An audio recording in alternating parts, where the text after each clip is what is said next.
أهلا بيكم، أنا دينا ودي حلقة جديدة من سلسلة علاقات خطرة. ممكن تكون أعقد حاجة في الدنيا هي العلاقات بين البشر، مش بس أعقد لأ، هي كمان أخطر وطبعا أصعب. العلاقات الخطرة اللي هنتكلم عليها ممكن تكون مع صاحب أو زميل في العمل أو أخ أو أب أو أم أو شريك أو أي حد في حياتك. العلاقات بين البشر زي ما هي واحدة من الأسباب المهمة للسعادة والإقبال على الحياة، ساعات بتكون أهم مصادر التعاسة والألم. ممكن علاقة تطلعك سابع سما وعلاقة تنزلك سابع أرض، منها اللي بيبوظ ويأذي ومنها اللي يصلح ويغير ويعالج. في السلسلة دي هنتكلم عن أنواع وأشكال كتير من العلاقات اللي مهم تاخد بالك منها في حياتك وتحمي نفسك منها بكل شجاعة ومسؤولية مهما كان التمن. هنتكلم عن العلاقة مع حد انطوائي أو نرجسي أو موسوس أو شكاك، لحد ما نوصل في الآخر للعلاقة الحقيقية الصحية اللي تغير وتصلح وتعالج. وعشان نكون واضحين، أي علاقة ممكن تتصلح طول ما صاحبها هيلجأ للعلاج النفسي. ده بقى شخص تمثيلي مسرحي متمكن، هتلاقي نفسك مع حد كل هدفه في الدنيا إنه يكون تحت الأضواء ومحط الانتباه ونقطة التركيز، ومستعد يعمل أي حاجة في سبيل ده. يعني يتكلم بطريقة خطابية مسرحية أو تتكلم بطريقة لطيفة جدا وجذابة جدا جدا، يهتم أو تهتم بمظهرها الخارجي بشكل مبالغ فيه، ألوان لبس مبهرة وموضات جديدة وإكسسوارات بتلمع وتشد النظر والسمع وكل حاجة. الشخصية دي في علاقاتها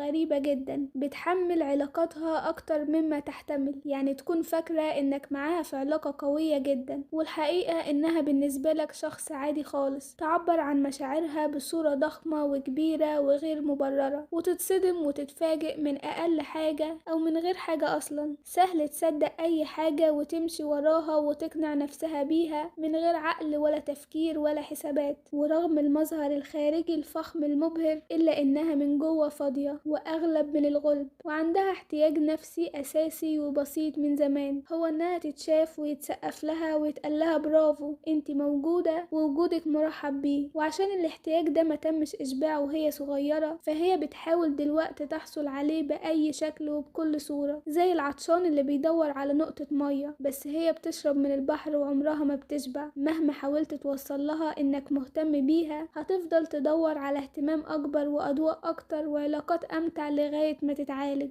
هي في الحقيقة بتكون محتاجة إنك توصل لها إنك بتحبها ومهتم بيها، مش عشان مظهرها وشكلها، وإنها تستاهل تتشاف وتتقبل من غير ما تدفع أي تمن، وإن وجودها مبهج ومرحب بيه زي ما هو بدون تجميل. ساعتها ممكن تتغير وتتحول لبني آدمة تانية. وبس كده، أشوفكم في الحلقة اللي جاية، باي باي.